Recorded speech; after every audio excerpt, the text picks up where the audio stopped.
आज का मुख्य विषय है न्यू पेंशन स्कीम और उससे उत्पन्न समस्याएं। मित्रों, आप जानते हैं कि हिमाचल प्रदेश में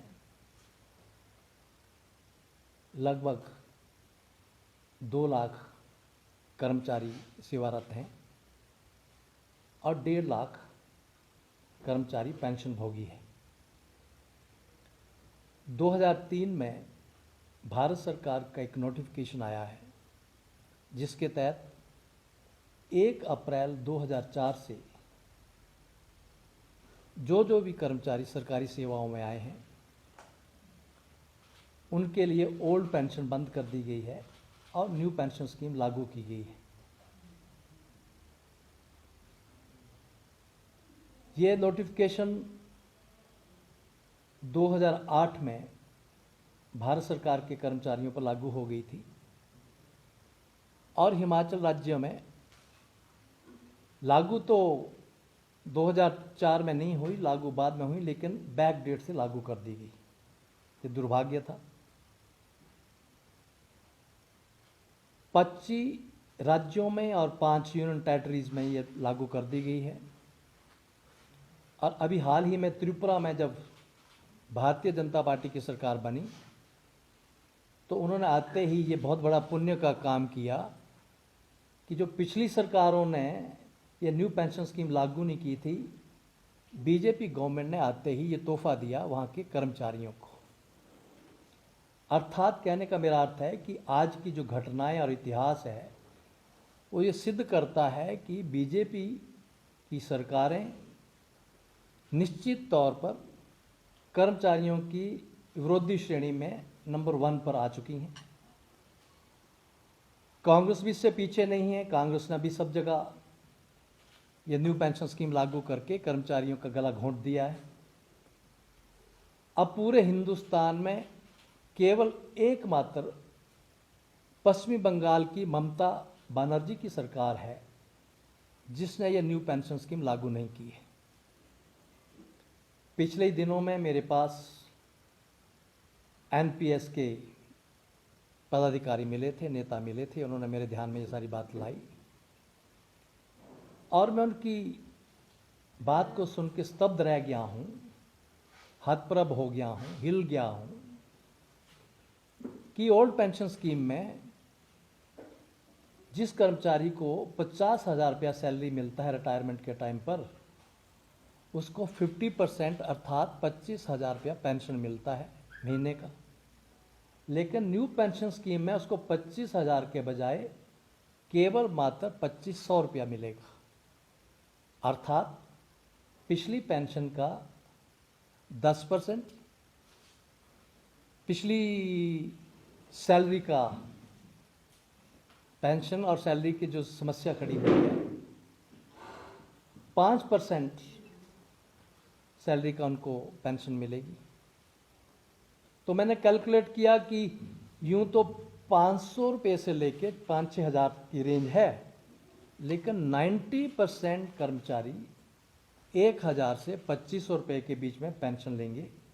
अर्थात एक दिन का इन कर्मचारियों को रिटायरमेंट के बाद जो एवरेज रेंज आई है वो 33 रुपये से लेके 83 रुपये दिहाड़ी मिलेगी, जबकि प्रदेश में मनरेगा के मजदूर को 198 रुपये और शायद अब 202 रुपया भी दिहाड़ी हो गई है। मनरेगा के मजदूरों का भी 1/6 इन हमारे कर्मचारी भाइयों को मिलेगा।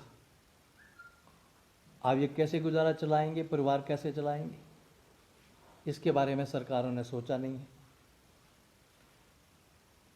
अब मैंने जब लीगल स्टडी किया तो मुझे मालूम हुआ कि जो पेंशन फंड है उसका रेगुलेटरी और डेवलपमेंट के लिए जो कमेटी बनाया, उसने ये कहा कि ये न्यू पेंशन स्कीम केवल और केवल भारत सरकार के, यूनियन गवर्नमेंट के एम्प्लॉइज के लिए ही मैंडेटरी है।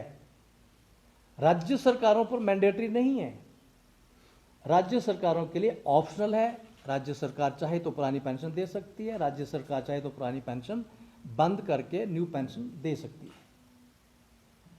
अब मैं इस नतीजे पर पहुंचा हूं कि जैसे स्थितियां बिगड़ रही हैं, अभी पिछले ही दिनों में 2 लोगों की मृत्यु हुई है हमारे जिला कांगड़ा में ड्यूरिंग सर्विस भी। तो उनके परिवार की ये हालात हो गया कि कोई कमाने वाला नहीं, कोई बिजनेस नहीं, कोई ज़मीन जायदाद नहीं, पेंशन की हालात ख़राब है, तो उनके घर को 2 वक्त की रोटी मिलना मुश्किल हो गया। मैं धन्यवाद करना चाहूँगा एनपीएस के सारे कर्मचारियों का, इन्होंने सबने कंट्रीब्यूशन किया और उन परिवारों को सहायता दी है। सरकारों पर असर कोई है नहीं। मुझे कर्मचारी नेताओं ने बताया, हमने शिमला में भी आंदोलन किया, दिल्ली में भी बड़ी रैलियां की, लेकिन भारत सरकार और राज्य सरकार पर असर कोई नहीं हुआ। जब मैंने देखा कि ये मैंडेटरी नहीं है और ऑप्शनल है और राज्य सरकारें कर सकती हैं, तो मैंने ये संकल्प लिया है कि मैं प्रदेश के ऐसे लगभग 1 लाख कर्मचारी जो न्यू पेंशन स्कीम में आ चुके हैं, उनको भूखे नहीं मरने दूंगा। अब ये मैंने संकल्प ले लिया है, इस मुद्दे को मैंने अडॉप्ट कर लिया है और मेरा संकल्प है कि मुद्दा हल करा के छोड़ूंगा। कानून कहीं आड़े नहीं आ रहा है। एक बात बार बार राज्य सरकार कहती है कि हमारी जेब खाली है, आर्थिक संकट है, कहां से पैसा मैनेज करेंगे। मैं आज धर्मशाला, जिसको हम दूसरी राजधानी कहते हैं, यहां से बड़ी गंभीरता से मुख्यमंत्री जी को कह रहा हूं और प्रधानमंत्री जी को भी कह रहा हूं। आज मैंने एक पत्र आदरणीय प्रधानमंत्री जी को भी लिख दिया है, आदरणीय लोकसभा अध्यक्ष जी को भी लिख दिया है, आदरणीय हिमाचल प्रदेश के महामहिम राज्यपाल जी को भी, आदरणीय मुख्यमंत्री जी की, आदरणीय विधानसभा अध्यक्ष को भी, हिमाचल प्रदेश के महालेखाकार को भी, डायरेक्टर ट्रेजरी को भी, और जहां हमें पेंशन मिलती है विधानसभा की यूको ब्रांच के चीफ मैनेजर को भी। और ये मैं पत्र जो है वो कांगड़ा को अभी ज्ञापन दे के आया हूँ और मैंने उनको कहा है कि ये आज ही अभी निकल जाना चाहिए। ये सारे पत्र भेज दिए गए हैं। मैंने प्रधानमंत्री जी से आग्रह किया है, वो पत्र भी आज मैं रिलीज करने वाला हूँ। हमने कहा है, हमने पूरी जिंदगी एक नारा लगाया जम्मू कश्मीर के बारे में, एक देश में 2 संविधान, 2 प्रधान, 2 निशान नहीं चलेंगे, नहीं चलेंगे। और इसके लिए हमने नारा लगाया, जहां हुए बलिदान मुखर्जी वो कश्मीर हमारा है, जो कश्मीर हमारा है वो सारे का सारा है। आदरणीय प्रधानमंत्री नरेंद्र भाई मोदी जी ने इस बार धारा 370 हटा करके एक संविधान एक निशान की ये मांग पूरी करके जम्मू कश्मीर की जनता के साथ जो अन्याय हो रहा था दूर किया। इसके लिए मैंने प्रधानमंत्री जी का धन्यवाद किया और साथ ही मैंने उनसे अपील की है, जम्मू कश्मीर पैटर्न पर भी ये कर्मचारियों के लिए भी इस देश में एक ही संविधान होगा, एक ही विधान होगा, 2 नहीं होंगे। अर्थात अगर 2003 के बाद और 1 जनवरी 2004 से जो कर्मचारी भर्ती हुआ है उस पर आप न्यू पेंशन स्कीम का रूल लगाते हैं, तो 1 जनवरी 2004 से और उसके बाद से पूरे हिंदुस्तान में जो जो भी सांसद चुन के आए हैं, जो जो विधायक चुन के आए हैं, उन पर भी एनपीएस ही लागू होना चाहिए। अब यह तो नहीं होगा कि आपने जब अपने सांसदों का, अपने विधायकों का वेतन बढ़ाना हो, उनका पेंशन बढ़ाना हो, तब कोई चर्चा नहीं होती, कोई वोटिंग नहीं होता, मेजें थपथपा करके 1 मिनट के अंदर सर्वसम्मति से प्रस्ताव पास हो जाते हैं, नियम बन जाते हैं। लेकिन जब हिमाचल के 1 लाख कर्मचारियों का और हिंदुस्तान के 1 करोड़ कर्मचारियों का पेंशन का मसला आता है तो आप न्यू पेंशन स्कीम का कानून चलाते हैं। जब तक इन 1 लाख हिमाचल के कर्मचारियों को पुरानी पेंशन नहीं मिलती है, तब तक यहाँ के विधायकों और सांसदों को भी जो पूर्व हो चुके हैं उनको भी एनपीएस के बराबर ही पेंशन मिलना चाहिए। और मैंने कहा कि हालांकि मैं इस कैटेगरी में नहीं आता हूं, मैं 1982 में पहली बार एमएलए बना था, मैं 1982 के बैच का एमएलए हूं, मेरे ऊपर ओल्ड पेंशन स्कीम ही लागू होती है। लेकिन क्योंकि मुझे लगता है कि मामला बड़ा गंभीर है, ये हल होना चाहिए, 1 लाख लोगों के परिवारों की जिंदगी से जुड़ा है, नहीं तो भूखे मरने की नौबत में है, इसलिए मैंने ओल्ड पेंशन स्कीम में होते हुए भी न्यू पेंशन स्कीम के तहत अपने आप को डाल दिया। और मैंने कहा है जब तक 1 लाख इन कर्मचारियों को पुरानी पेंशन नहीं मिलेगी तब तक मैं अपनी विधायक के तौर पर भी और सांसद के तौर पर भी मैं दोनों पेंशन छोड़ रहा हूं, बंद कर रहा हूं, मैं नहीं लूंगा। और इसी बारे में आज मैंने संबंधित अधिकारियों को लिख के भेज दिया है। आज मैं हिमाचल प्रदेश में 400 पूर्व सांसद और पूर्व विधायक राजनीतिक नेता भी हैं जो राजनीतिक पेंशन ले रहे हैं। मैं उनसे भी धर्मशाला से अपील करता हूं, मित्रों, अगर आपके अंदर थोड़ी बहुत भी मानवता बची है, थोड़ी बहुत भी संवेदनशीलता बची है और आप समझते हैं ये 1 लाख परिवार कल को 1.5 लाख आने वाले समय सारे हिमाचल के कर्मचारी इसमें आ रहे हैं। आज हमारा चपरासी से लेके पीएम से लेकर के ड्राइवर से लेकर के पीए से लेके क्लर्क से लेकर के आपका HAS officer, HPS officer, judiciary के लोग, आईएएस, आईपीएस, सारे जुडिशरी, सारे जो भी 1 जनवरी 2004 से भर्ती हैं इस कैटेगरी में आ गए। मेरा इल्जाम है सरकारों के ऊपर, आप क्या करना चाह रहे हैं? आप इन कर्मचारियों अधिकारियों को अगर पेंशन 1000, 2000, 3000 रुपया देना चाहते हैं, ये सामाजिक सुरक्षा दी गई है, ये गारंटी दी गई है, आप इनकी गारंटी वापस ले चुके हैं। आप क्या चाहते हैं? वो असुरक्षित महसूस करें? असुरक्षित महसूस करें तो उनके पास 2 ही तरीके हैं, या तो घुट घुट के मर जाएं, आत्महत्या कर लें, या दूसरा तरीका है कि अपने आप को सुरक्षित करने के लिए भ्रष्टाचार के मार्ग को अपना लें। और तो कोई तरीका नहीं बचता है। तो आने वाले समय में स्थिति क्या होगी? भयंकर हो जाएगी। हम नहीं चाहते ऐसी स्थितियों का निर्माण इस प्रदेश में और इस देश में हो। इसलिए मैंने कहा है ये 400 लोग जो हिमाचल में पूर्व सांसद और पूर्व विधायक के तौर पर पेंशन ले रहे हैं, अगर इनमें थोड़ी भी मान्यता है तो तुरंत अपनी पेंशन मेरी तरह लेना बंद करें, ताकि आपको मालूम हो जाए कि हमें अगर 2000 पेंशन मिलेगी, 3000 पेंशन मिलेगी, आप तो एक दिन विधायक राय लेते हैं तो 80,000 पेंशन लेना शुरू कर देते हैं। आपको डीए भी बढ़ेंगे, सब कुछ बढ़ेगा। आप उनका देखें, अगर आपको 2000 मिलेगी तो आपको मालूम होगा शाम को रोटी कैसे देनी है बच्चों को, परिवार को, तब पता लगेगा। इसलिए मैं चाहता हूं ये मेरे सारे साथी सांसद और विधायक जो पेंशन ले रहे हैं जिसको छोड़ें। मैंने पिछले ही दिनों में शिमला में हाई कोर्ट के कुछ अच्छे यंग एडवोकेट्स की एक टीम बना दी और उन्होंने मुझे ऑफर किया है, अगर अपने हक को लेते हुए, आंदोलन करते हुए सरकार उत्पीड़न का मार्ग बना करके हमारे कर्मचारियों की ट्रांसफर करेगी, जब उत्पीड़न करेगी तो उनको हमारी ओर से कह दीजिए तुरंत हमारे पास केस भेजें, हम हाई कोर्ट में उनका रिट पिटीशन दायर करके उनको न्याय दिलाएंगे, उनसे कोई पैसा नहीं लेंगे। मैं सारे एडवोकेट साथियों का धन्यवाद करना चाहता हूं। आंदोलन के प्रथम चरण में हम 5 सितंबर को धर्मशाला डीसी ऑफिस के बाहर सांकेतिक धरना दे रहे हैं। 5 सितंबर 2020 11 बजे से लेकर 2 बजे तक। जनता से भी मेरी प्रार्थना है इसमें शामिल हो जाए और सारे कर्मचारियों से भी है कि बिना डर के इसमें शामिल हो जाएं। आपका आंदोलन है, आपको ही कामयाब करना है, मैं तो आपको समर्थन देने आया हूँ।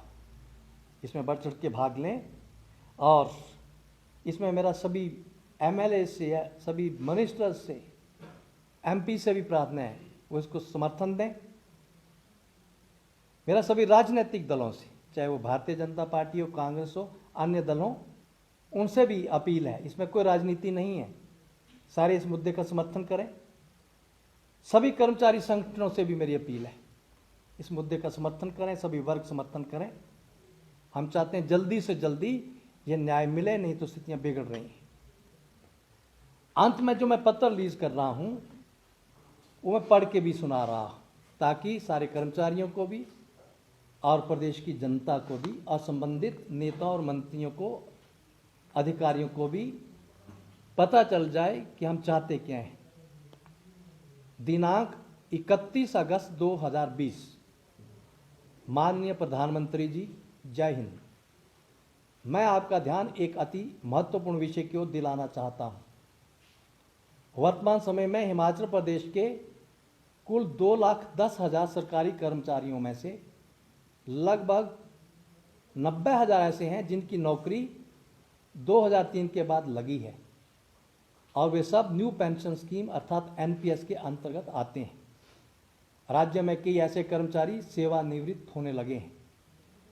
उनकी सेवानिवृत्ति से यह हृदयवदारक तथ्य सामने आया है कि उनको अंतिम वेतन की लगभग 5% राशि ही पेंशन के रूप में मिलने लगी है, जबकि इन्हीं के साथ पुरानी पेंशन स्कीम के अंतर्गत रिटायर हुए कर्मचारियों को अपने वेतन की 50% पेंशन के रूप में मिल रही है। 1 जनवरी 2004 को तथा उससे एक दिन पूर्व नौकरी में आने वाले दोनों प्रकार के कर्मचारियों की जिम्मेदारियां तथा देनदारियां एक जैसी हैं। फिर एनपीएस में लाए गए कर्मचारियों के साथ ऐसा अन्याय क्यों किया जा रहा है? क्या दोनों प्रकार के कर्मचारियों को एक जैसी पेंशन के रूप में एक जैसी सामाजिक सुरक्षा नहीं मिलनी चाहिए? आपने प्रधानमंत्री जी एक संविधान एक विधान की नीति पर चलते हुए धारा 370 हटाकर शासकीय निर्णय शक्ति का परिचय दिया है। अतः मेरा आपसे अनुरोध है कि इसी तर्ज पर आप सांसदों तथा विधायकों की पेंशन के संबंध में भी देश में एक संविधान एक विधान की नीति लागू करें तथा तब तक 2003 के पश्चात निर्वाचित विधायकों तथा सांसदों को भी एनपीएस कर्मचारियों की तर्ज पर ही पेंशन दी जाए। यदि विधायकों तथा सांसदों को पुरानी पेंशन व्यवस्था जारी रखनी है, जिसे जब चाहे विधानसभाओं तथा संसद में ध्वनि मत से संशोधित कर बढ़ा लिया जाता है, तो एनपीएस कर्मचारियों को भी पुरानी पेंशन स्कीम के अंतर्गत ही लाया जाए। मैं आपको इस बात से अवगत करवाना चाहता हूं कि एनपीएस के अंतर्गत आने वाले कर्मचारियों की सेवानिवृत्ति के उपरांत होने वाली दयनीय आर्थिक स्थिति तथा व्यथा को देखकर 5 अगस्त 2020 से मैंने अपनी विधायक तथा सांसद की पेंशन लेनी बंद कर दी है। यद्यपि मैं प्रथम बार सन 1982 में विधायक बना था तथा कथित एनपीएस के अंतर्गत नहीं आता हूं। अपनी पेंशन छोड़ने का निर्णय मैंने इसलिए लिया ताकि हमारे जैसे राजनीतिक पेंशन भोगी इस बात को महसूस कर सकें कि सेवानिवृत्ति के पश्चात मामूली पेंशन या बिना पेंशन राशि के पारिवारिक तथा सामाजिक आर्थिक दायित्वों का निर्वहन कितना कठिन होता है। मेरा प्रदेश के लगभग 400 राजनीतिक पेंशनधारियों से भी आग्रह है कि एनपीएस कर्मचारियों के समर्थन में वे भी अपनी अपनी पेंशन छोड़ दें तथा जनता जिसने समय समय पर आपको निर्वाचित किया है उसके सामने उच्च व समयोचित आदर्श प्रस्तुत करें। शीघ्र एनपीएस के अंतर्गत आने वाले हिमाचल के 90,000 तथा देश के लगभग 1 करोड़ कर्मचारियों के साथ आपसे न्याय की अपेक्षा तथा प्रतिवचन की प्रतीक्षा में भवदीय डॉक्टर राजन सुशांत। मित्रों, ये पत्र हमने डिप्टी कमिश्नर कांगड़ा के माध्यम से आज, जैसे मैंने पहले भी कहा, आदरणीय प्रधानमंत्री जी को, आदरणीय लोकसभा अध्यक्ष जी को, महामहिम राज्यपाल महोदय को, आदरणीय मुख्यमंत्री जी को, आदरणीय विधानसभा अध्यक्ष को, आदरणीय लेखाकार हिमाचल प्रदेश को, डायरेक्टर ट्रेजरी को और जहाँ पर हमारी विधायकों की पेंशन आती है, उस हिमाचल विधानसभा की यूको ब्रांच के चीफ मैनेजर को मैंने डीसी कांगड़ा के माध्यम से प्रतिलिपियाँ भेज दी हैं।